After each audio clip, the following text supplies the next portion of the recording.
Om mau tanya, saya sedang bangkrut. Karena tiba-tiba ketakutan muncul di logic. Gimana mengatasinya, Om? Monggo silakan.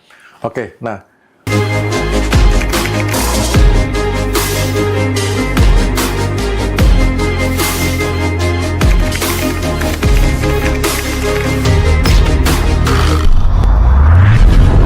Nah, ini ada lagi nih pertanyaan nih, Mas Bimo nih. Dari Deru Debu 11. Oke. Seperti ini. Cara mencapai kesadaran tertinggi, mencapai kesadaran tinggi dan menyelaraskan dengan rasa itu seperti apa, Mas Bimo? Monggo. Lepaskan kesadaran rendah, otomatis di tinggi. Oh. Kalau mempertahankan kesadaran rendah, ya di rendah terus, karena dipertahankan di situ. Betul. Emosi-emosi itu dilepaskan, nanti otomatis naik kesadaran tinggi. Oh, seperti itu ya. Simple, jangan dibikin rumit. Dibikin simple aja teman-teman ya. Karena memang begitu yang saya lakukan begitu. Itu melepas kebencian, melepas amarah, melepas dendam, ya, melepas hal begitu sudah clear. Gitu. Nah, tadi kan kita udah membahas tentang logika, terus Mas Bimo juga nyenggol-nyenggol nih tentang intuisi tadi ya. Nah, sebenarnya supaya kita lebih paham, intuisi itu apa sih, Om? Ya, intuisi itu ya tadi di atas pikiran ada insting, di atas insting ada intuisi.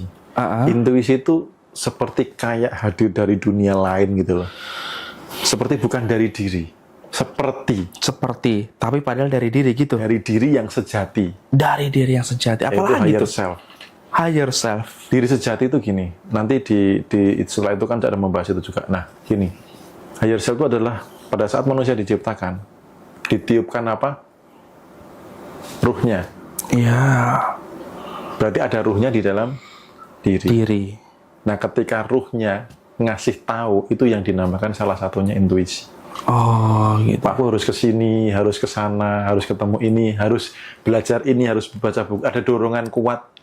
Ada bisa dalam bentuk penglihatan, bisa lewat mimpi, bahkan ada dorongan kuat itu bisa juga. Oh, gitu ya. Terus bagaimana sih, Om, supaya intuisi kita tuh jadi tajam tuh gimana caranya? Caranya sama dengan melepaskan emosi-emosi negatif tadi. Ketika tumpukan itu dibereskan, kembali kepada kemurnian.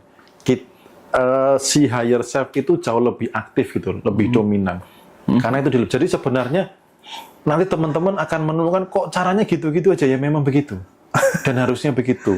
Jangan diperumit. Intuisi mau tajam, lepasin hal-hal yang logik yang dominan, kafir, kakian pikir gitu ya. Terus rasa-rasa di kesadaran rendah itu dilepasin, otomatis tajam kok. Oh, gitu ya. Gitu. Ini mungkin banyak juga yang bertanya karena saya juga ingin penasaran nih tentang higher self itu. Seperti apa konsep higher self itu? Nah, jadi teman-teman supaya lebih kuat, bukan hanya kata saya, teman-teman bisa boleh googling. Siapa itu higher self? Nulisnya higher self. Higher self ya? Higher self. Nah, itu teman-teman supaya nggak cuman kata saya tok di situ. Karena kalau ngomong misalkan nih, kesadaran tentang aku, gitu, saya itu mana sih gitu loh. Ini kepala. Ini dada, ini tubuh. Nah, saya itu yang mana? Gitu. Tadi ada manusia secara biologis yang butuh makan nasi dan seterusnya, yang kesehariannya dengan pikiran dan perasaan. Ada manusia yang ruhnya itu tadi, diri sejati itu, yang dia berada di levelnya apa? Energi dan kesadaran. Gitu ya. Semakin sadar, higher self-nya semakin aktif, semakin kuat membersamai. Semakin emosi-emosi dilepaskan, intuisi makin tajam. Oke. Lalu bagaimana supaya higher self bisa memberi dampak pada kehidupan kita, Mas? Diizinkan. Diizinkan? Sesimpel itu? Ya, diizinkan. Jadi kan gini, banyak orang kan hanya pakai ego. Ego diri, ego pribadi.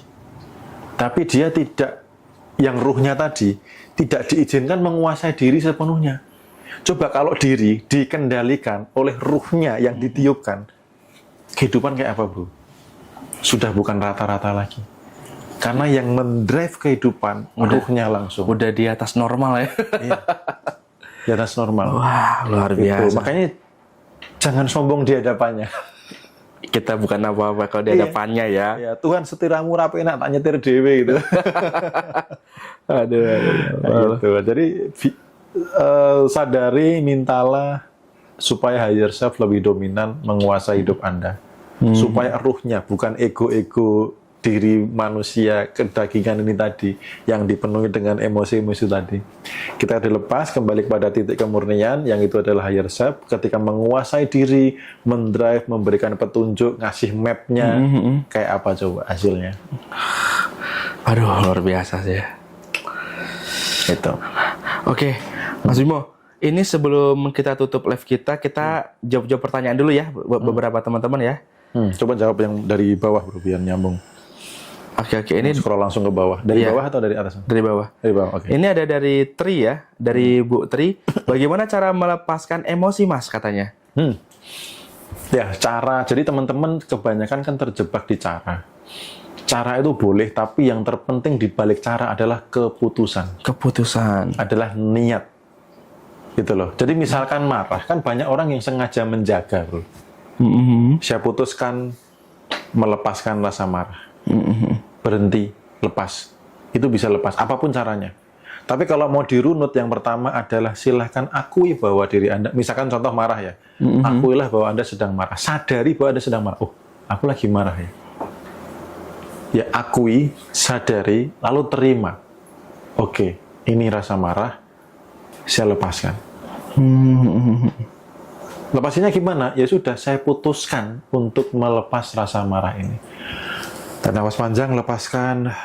Nanti badan lebih enteng, lebih enak, nyaman gitu. Begitu nanti muncul emosi lain lagi apa? Jengkel. Oke, aku sedang jengkel. Sadari bahwa sedang jengkel. Itu habis itu niatkan, lepaskan lagi. Oke, tak niatkan melepaskan rasa jengkel ini. Tarik nafas panjang, lepaskan. Begitu muncul lagi, lepaskan lagi. Disiplin begitu terus. Karena kadang ada orang yang ketika marah memutuskan menjaga marah.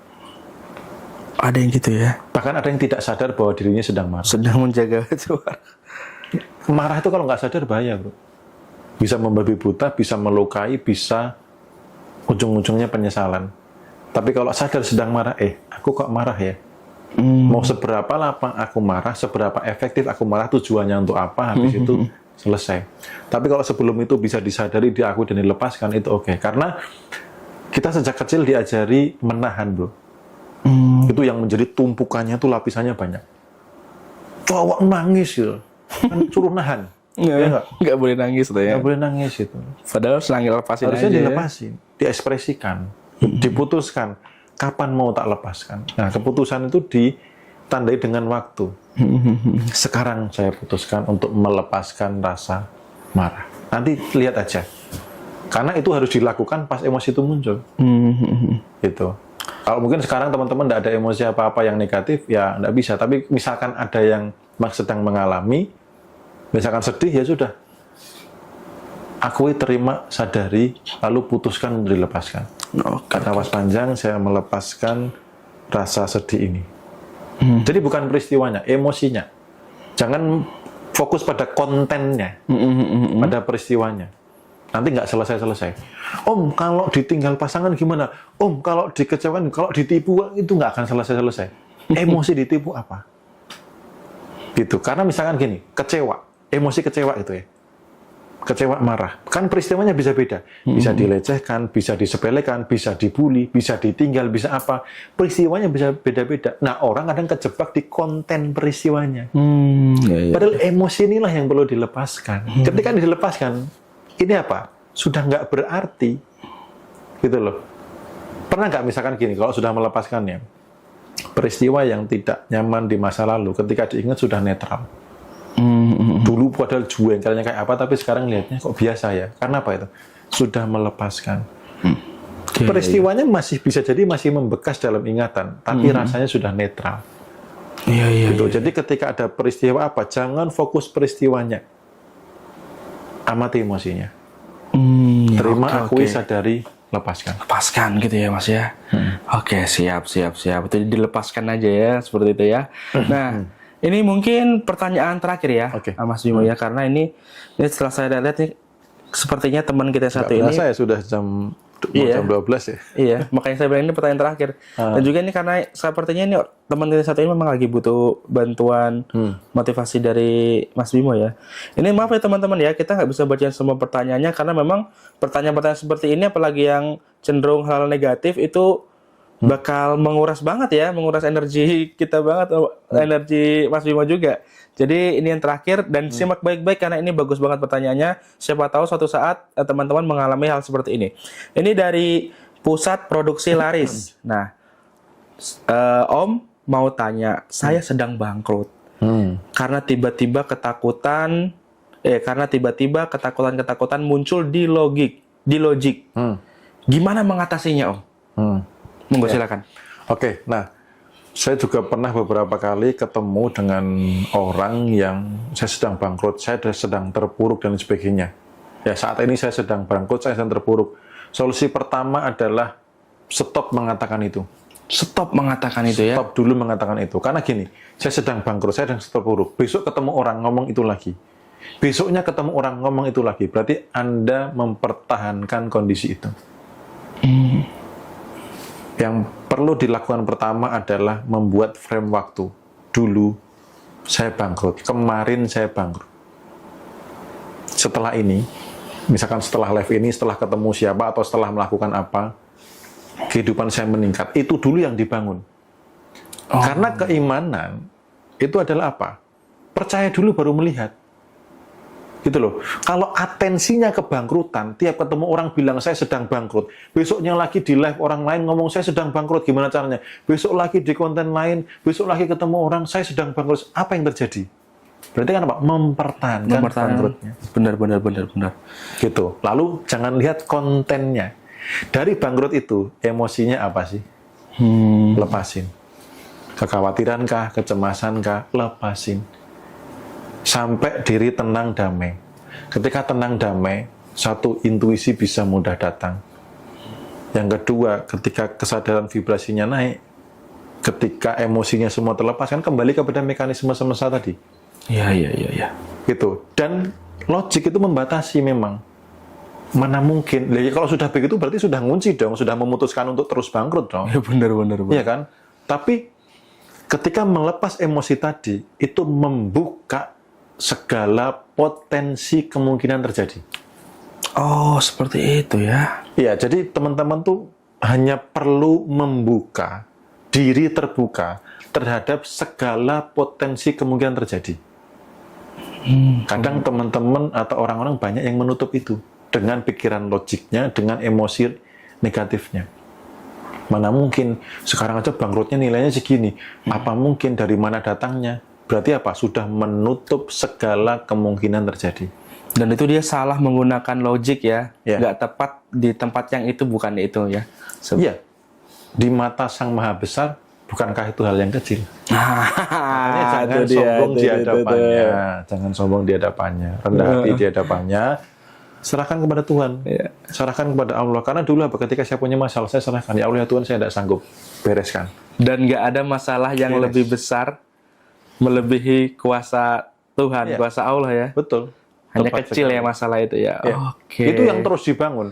Masa iya sih Allah ngelihat hambanya begitu diem aja? Iya, katanya Maha Pengasih Maha Penyayang Iya. itu diingat-ingat ya. Perasaan kamu gimana? Gitu. Karena dia mengikuti persangkaan hambanya. Iya, benar. Tuh, makanya lepaskan emosi itu apa? Menuju kesadaran titik kesananya. Walaupun sebenarnya bukan Tuhan tuh di sana ya, di sini juga. Cuma untuk menggambarkan aja gitu. Oke, siap. Gitu. Jadi jangan menutupi segala potensi kemungkinan terjadi. Terbukalah terhadap semua kemungkinan yang terjadi. Dan itu yang saya lakukan. Siapa tahu besok jadi triliuner, siapa tahu besok bisa. Semua kemungkinan terjadi. Dibuka segala potensi keimanan. Jangan membatasi diri. Karena kita sejatinya infinity. Semesta kecil, semesta besar, infinity. Tiada batas. Gitu. Oke, keren sekali. Beri tepuk tangan teman-teman. Walaupun nggak kedengeran ya tepuk tangannya. Tapi ini luar biasa banget ya perbincangan kita malam ini, Mas Bimo ya, luar biasa. Dan ini ilmunya daging semua. Buat kalian yang nyatet ini, aduh, beruntung banget kalian guys, serius. Yang kalian nyimak dari awal sampai akhir, kalian adalah orang-orang yang beruntung. Oke. Dan buat teman-teman yang sudah bertanya namun belum bisa kita jawab, sebelumnya saya minta maaf ya. Tapi teman-teman bisa mendapatkan atau menemukan jawabannya di acara meditasi ya. Acara meditasi nanti teman-teman datang aja dan jangan banyak alasan ya teman-teman ya. Kalau mau sukses nggak usah banyak alasan. Alasan biaya itu udah nggak lagi. Kenapa? Karena ini udah nggak dipatok berapa, kalian ada berapa, yang penting datang, ikutin acaranya dan bertukar energi, dan mari kita bersama-sama menuju kesuksesan. Tinggal datang aja teman-teman ya. Baik Om Bimo, terima kasih ya buat malam ini, buat ilmunya, buat sharing-sharingnya. Dan kita nggak bisa balas apa-apa selain memberikan doa yang terbaik buat Mas Bimo. Semoga rezekinya lancar, ditingkatkan derajatnya, dan bahagia selalu bersama keluarga. Amin, amin, amin. Baik teman-teman, sekian dulu ya perjumpaan kita kali ini. Sampai jumpa lagi di live mengoprek-oprek ilmunya Mas Bimo. Episode berikutnya, terima kasih dan sampai jumpa.